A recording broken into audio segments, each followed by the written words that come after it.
सभी digi learner को मेरा प्यार भरा नमस्कार। आशा करता हूँ आप सभी खुश होंगे और स्वस्थ होंगे। दोस्तों, आज के टाइम पे मोबाइल एक ऐसा टूल हमारे लिए हो गया है जो आप कहीं पे भी जाइए आपके साथ में होता ही होता है। और इर्रिस्पेक्टिव ऑफ योर अर्निंग, मतलब ऐसा कोई इंसान नहीं होगा जो आज के टाइम पे मोबाइल नहीं रखना चाहता हो। Within a family every person used to have a mobile. So तो आप समझ सकते हैं कि उनको बिजनेस लॉन्च होना है तो वो वेबसाइट भले ही क्रिएट करें ना करें, लेकिन वो मोबाइल ऐप ज़रूर क्रिएट करते हैं यूज़र से कनेक्ट करने के लिए। और कहा जाता है कि वेबसाइट से बहुत ज़्यादा बेटर है मोबाइल ऐप यूज़र्स को अपने बिजनेस के साथ में इंटीग्रेट रख के करने के लिए, क्योंकि इसमें जो पुश नोटिफिकेशंस आते हैं वो आपके यूज़र्स को आपके बिजनेस के साथ में हमेशा इंगेज रखते हैं। तो आज मैं दोस्तों आप लोगों को गाइड करूँगा कि मोबाइल ऐप डेवलपमेंट आज के ज़माने में किस तरीके से होता है। और मैं आपको बता दूं, मे बी वेबसाइट क्रिएशन या ई कॉमर्स एप्लीकेशन आप क्रिएट करना चाहते हैं, उसमें टेक्नोलॉजी या फ्रेमवर्क सिलेक्शन करना आसान हो सकता है, लेकिन मोबाइल ऐप आज के ज़माने में इतना ज़्यादा वाइड स्प्रेड, इतना ज़्यादा कॉमन यूटिलिटी होने के बावजूद भी ये बहुत आसान सिलेक्शन नहीं है। तो चलिए स्टार्ट करते हैं।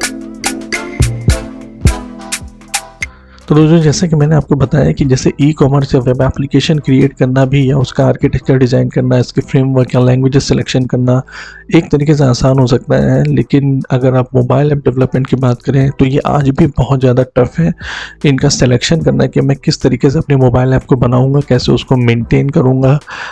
तो इसका रीज़न समझने की कोशिश करते हैं कि ऐसा क्यों होता है। देखिए, आज के टाइम पे बहुत ज़्यादा ऑप्शंस है आपके मोबाइल ऐप डेवलप करने के लिए। तो दोस्तों, मार्केट में बहुत ज़्यादा टूल्स, बहुत ज़्यादा फ्रेमवर्क, बहुत ज़्यादा लैंग्वेज मोबाइल ऐप डेवलपमेंट के लिए अवेलेबल हैं। तो आपको लगेगा कि ये तो मेरे लिए आसान सिलेक्शन कर सकता है, पर यहीं पे काफ़ी ट्विस्ट है कि कोई भी ऐसा सोल्यूशन नहीं है जो आपके लिए सबसे best mobile app development solution हो सकता है, क्योंकि इसके कई फैक्टर्स हैं जो हम लोग अभी डिस्कस करेंगे। देखिए, सबसे ज़्यादा इम्पॉर्टेंट है आपके लिए ये समझना कि आप मतलब किस ऑपरेटिंग सिस्टम में वो मोबाइल ऐप लॉन्च करना चाहते हैं। आप सभी लोगों को एकदम क्लियर है कि एंड्रॉयड और आईओएस ये दो सबसे बड़े ऑपरेटिंग सिस्टम है आज के ज़माने में मोबाइल ऐप के लिए। ठीक है, तो हम सबसे ज़्यादा डेवलपमेंट आईओएस और एंड्रॉयड के लिए करते हैं। विंडोज़ के भी हमारे कई मोबाइल ऐप आते हैं, पर इन जनरल हम सबसे ज़्यादा फोकस कोई भी इंडस्ट्री होती है वो आईओएस और एंड्रॉयड के लिए करती है, क्योंकि ज़्यादातर मार्केट एंड्रॉयड और आईफोन का है, ये तो हम सभी लोग जानते हैं। उसमें सबसे ज़्यादा इंपॉर्टेंट फैक्टर ये समझना होता है कि हमें किस टाइप की एप्लीकेशन बनानी है, जिसमें दो फैक्टर्स आते हैं, एक आपकी नेटिव और एक आपकी हाइब्रिड।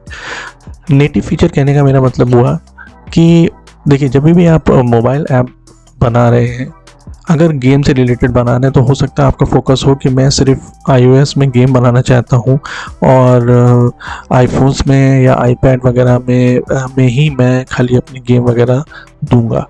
दूसरा हो सकता है आप एंड्रॉयड के लिए बनाना चाहें, क्योंकि आपका कंफर्ट लेवल एंड्रॉयड पर आप ज़्यादा मार्केट कैप्चर करना चाहते हो, तो आप एंड्रॉयड से रिलेटेड बनाना चाहते हो। लेकिन जब बिजनेस पॉइंट ऑफ व्यू होता है तो आप वहाँ पे कहीं ना कहीं आईओएस और एंड्रॉयड दोनों पे बनाना चाहते हैं, क्योंकि आप बड़े से बड़ा मार्केट कैप्चर करना चाहते हो सकता है आप विंडोज़ के लिए भी बनाएं। ठीक है, और कहीं ना कहीं कुछ ऐसे एप्लीकेशंस हैं, जैसे आज के ज़माने में फिनटेक ऐप जो ऑर्गेनाइजेशंस हैं वो अपनी जो एप्लीकेशन बना रही है, मान लीजिए डिजिटल करेंसी के लिए, डिजिटल क्रेडिट कार्ड के लिए या डिजिटल केवाईसी के लिए, तो उनको कहीं ना कहीं कैमरे के फीचर्स यूज़ करने होते हैं और आई मीन बारकोड स्कैनिंग या कई चीज़ें ऐसी होती हैं जिसमें नेटिव फीचर यूज़ करने होते हैं।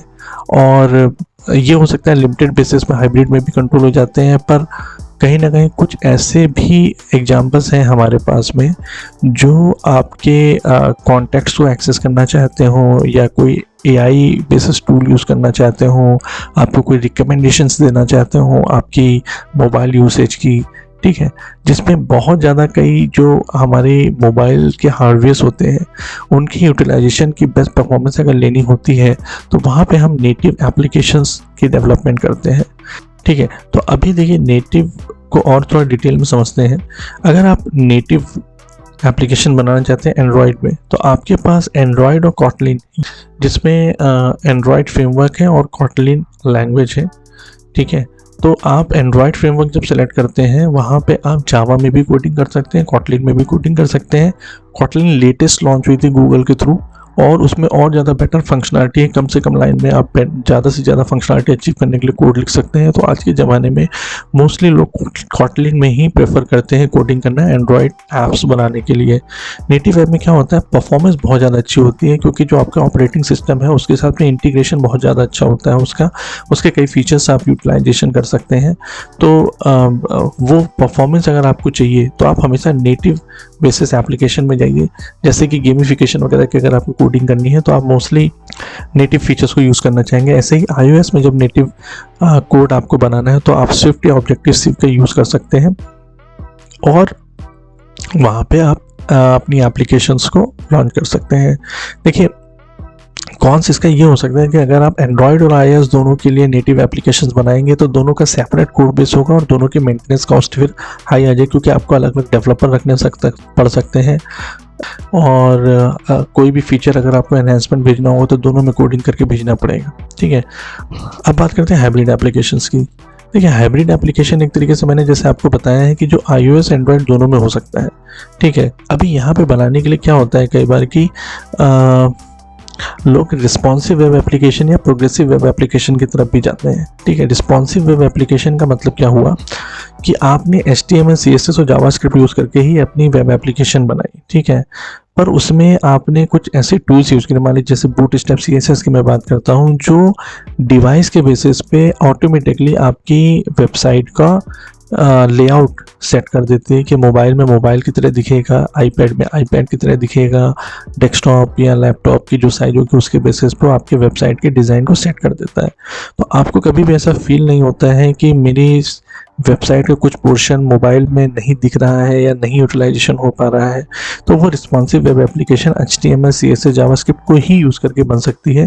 आपको बहुत बड़ी इंडस्ट्रीज़ के लिए बनानी हो तो आप उसमें फ्रेमवर्क्स यूज़ करते हैं, जैसे आप एंगुलर, रिएक्ट, JS ये सब वगैरह यूज़ करते हैं। तो और ज़्यादा मतलब ई-कॉमर्स बेसिस पे या कुछ हाई लार्ज स्केल अगर बिजनेस के लिए आपकी एप्लीकेशंस बनानी है तो आप और ज़्यादा एडवांस करते हैं, कस्टमाइजेशंस वगैरह करने होते हैं तो वो आप वहाँ पे करते हैं। लेकिन वहाँ पे भी CSS वगैरह का यूज़ करके, फ्रेमवर्क्स वगैरह का यूज़ करके आप रिस्पॉन्सिव वेब एप्लीकेशन बहुत आसानी से बना सकते हैं। ठीक है, लेकिन यहाँ पे क्या होता है कि देखिए, मोबाइल ऐप में आपका डाउनलोड वगैरह के यूटिलाइजेशन नहीं होता है यहाँ पे। मतलब एक देखिए, वेब रिस्पॉन्सिव में आपका एडवांटेज थोड़ा ये हो जाएगा कि आपको सिंगल कोड बेस ही रखना है। कभी भी कोई चेंजेस करने हैं तो आपको एंड्रॉयड, iOS ये सब का बारे में टेंशन लेने की ज़रूरत नहीं है। लेकिन हाँ, यहाँ पे ये जो ऐप है ये आप ऐप की तरह नहीं बना रहे हो, आप अपना क्रोम जो ब्राउज़र है या एज ब्राउज़र है या मोजिला का ब्राउज़र है, आप उन्हीं ब्राउज़र्स में जैसे आप कोई वेब एप्लीकेशन ओपन करते हो आप उसी तरीके से वेब एप्लीकेशन ही ओपन कर रहे हो। मतलब URL आपको डालना पड़ेगा और उसमें आप ओपन कर सकते हो। ठीक है, जैसे अमेज़ॉन की बात है, अगर आप ऐप डाउनलोड नहीं करना चाहते हैं तो आप अमेज़ॉन को अपने URL के बेसिस पे भी ओपन कर सकते हैं, URL डाल के वहाँ पे ओपन कर सकते हैं। फुल्ली वेब रिस्पॉन्सिव है, वहाँ पे भी आप अपना सारा काम कर सकते हैं। ठीक है, तो ये इस तरीके से भी आप अपनी एप्लीकेशंस को लॉन्च कर सकते हैं, अपने बिजनेस को रन कर सकते हैं। लेकिन जैसे कि मैंने आपको बताया कि लोग ऐप प्रेफर करते हैं इस वजह से क्योंकि उसमें ऐसे पुश नोटिफिकेशंस वगैरह होते हैं, आपको कोई ऑफर्स देने हैं, आपको अपने यूज़र्स को एंगेज रखना है, वो बहुत बड़ा एडवांटेज होता है। और ये एक रिसर्च भी आई है जिसमें ये कहा जाता है कि जो मोबाइल ऐप यूज़र्स यूज़ करते हैं वो आपके बिजनेस के साथ ज़्यादा टाइम तक बने रहते हैं।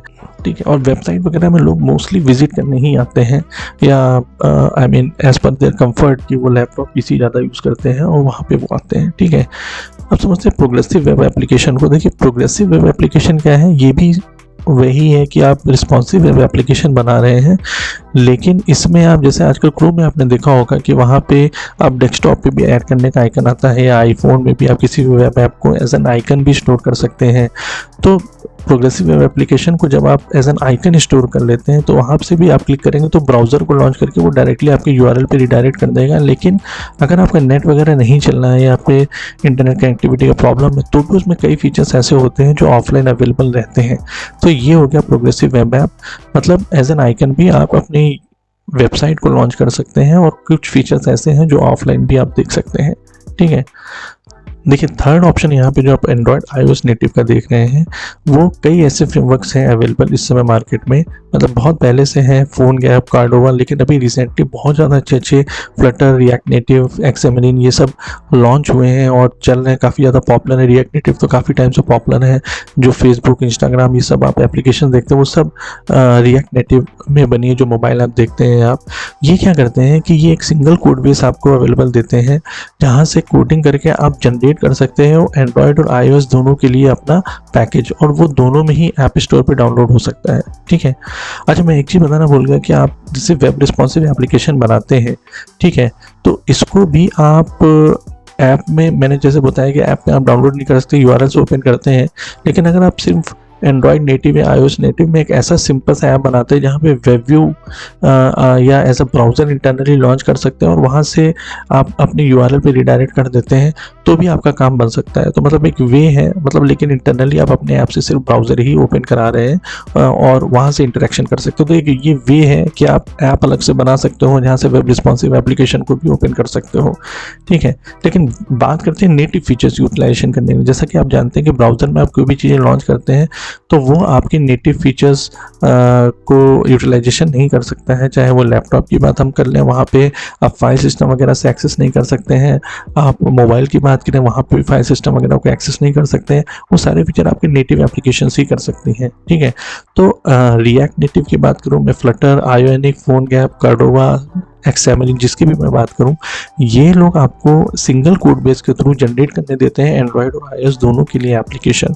ठीक है। तो आप एक कोड बेस ही रख के और नेटिव एप्लीकेशन जनरेट होगी। यहाँ पे जो नेटिव फीचर्स को यूटिलाइजेशन करने के लिए आपको बेनिफिट देती है, वो काम आप कर सकते हैं। तो इसीलिए आज के टाइम पे ये बहुत ज़्यादा मतलब अब पॉपुलर हो रही है। देखिए फोनगैप और कार्डोवा वगैरह में क्या था कि वो HTML, CSS, जावास्क्रिप्ट का यूज़ करके ही आपकी एप्लीकेशंस को रन करती थी और कंपोनेंट को जनरेट करती थी।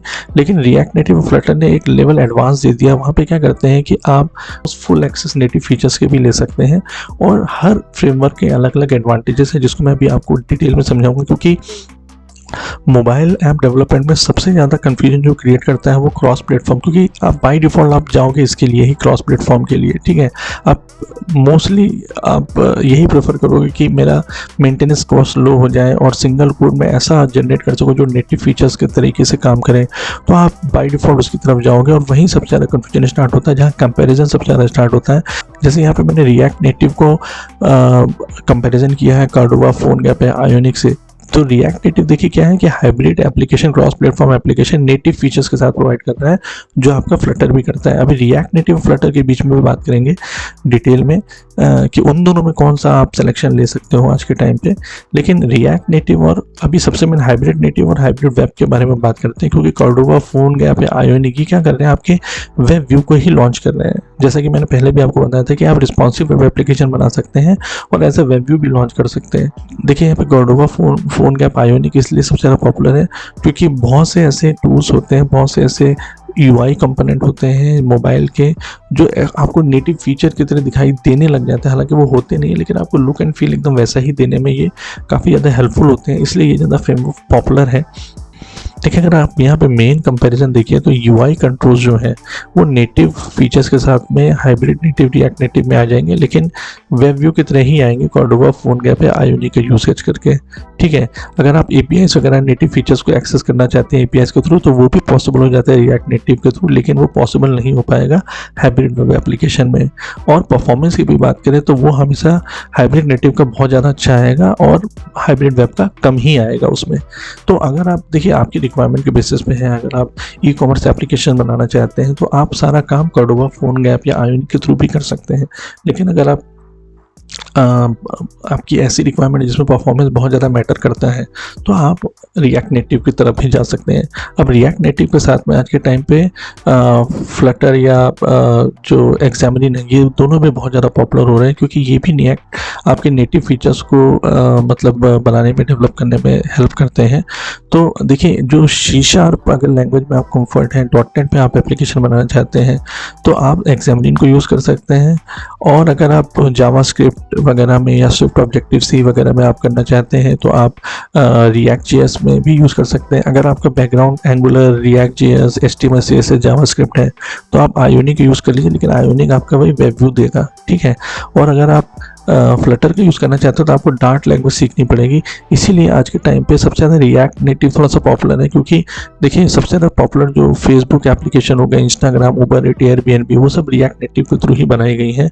और एक ट्रस्ट बिल्ड होता है कि इतनी ज़्यादा सोशल मीडिया में एप्लीकेशन जो पॉपुलर है आपकी, आप उसको सेलेक्ट करके ही अपना एप्लीकेशन बनाना चाहते हैं। फ्लटर बहुत अच्छी आपकी मतलब एक्सपीरियंस देता है फ्लटर भी, लेकिन क्योंकि मार्केट में ये नया है और डार्ट लैंग्वेज आपको सीखनी पड़ती है, इसीलिए ये उतना ज़्यादा भी पॉपुलर हो नहीं पा रही, धीरे धीरे पॉपुलर हो रहा है। जबकि इसके इररेस्पेक्टिव एग्जामिनर उससे ज़्यादा पॉपुलर हो चुका है, जो कि C# में डेवलपमेंट करने के लिए देता है, ठीक है। अगर आप परफॉर्मेंस की बात करें, क्योंकि हाइब्रिड वेब देता है आयोनिक, इसीलिए आप देखिए मॉडरेट परफॉर्मेंस है। लेकिन अगर मैं रिएक्ट नेटिव एग्जामिनर और फ्लटर की बात करूं तो ये बहुत ही ज़्यादा अच्छा परफॉर्मेंस देते हैं। और फ्लटर का मतलब रिसेंटली बहुत लोगों ने ऐसा बोला है कि इसकी जो एप्लीकेशंस बनी है, इसकी परफॉर्मेंस मतलब किसी भी आप कंपैरिजन करें किसी भी फ्रेमवर्क से जो नेटिव एप्लीकेशन बनाएगी उससे अगर आप कंपैरिजन करें तो one of the best I है। लेकिन वही है कि जब ओवरऑल सिलेक्शन करने की बात आती है तो आप कई पैरामीटर्स देखते हो वहाँ पे, डेवलपर्स की अवेलेबिलिटी, जो डार्ट लैंग्वेज वगैरह सीखने की विल रखते हो और फिर उसमें डेवलप करें, ठीक है। कल को अगर आपकी डिपेंडेंसी बन जाती है सिंगल डेवलपर पे तो आपको रिप्लेसमेंट फाइंड आउट करने में प्रॉब्लम हो सकती है। तो वहीं कहीं ना कहीं कई ऐसे फैक्टर्स होते हैं जिसके बेसिस पे आप बेस्ट आँख बंद करके आप सिलेक्शन नहीं कर सकते हो किसी भी चीज़ का, ठीक है। अब मैं आपको थोड़ा सा एक आइडियल आर्किटेक्चर के बारे में समझाना चाहूँगा कि जैसे जो एज एन एड ऑन मैंने आपको समझाने की कोशिश करी है। यहाँ पर देखिए कोई भी एप्लीकेशन बनती है उनका इंटरेक्शन कैसे होता है। मोस्टली जो इंटरेक्शन होता है, हम कोई भी डाटा होता है वो डाटाबेस में मेंटेन रखते हैं, जिसमें आप अगर ट्रांजेक्शन्स वगैरह करना चाहते हो, है ना, आप सोशल एप्लीकेशन ये बना रहे हो, बैंकिंग एप्लीकेशन बना रहे हो, तो मोस्टली आप ओरेकल, पोस्टग्रेसक्यूएल जो ट्रस्टेड अपने डाटाबेस हैं, ट्रेडिशनल डाटाबेस हैं जिसमें सीक्वल वगैरह यूज़ होता है वही यूज़ कर।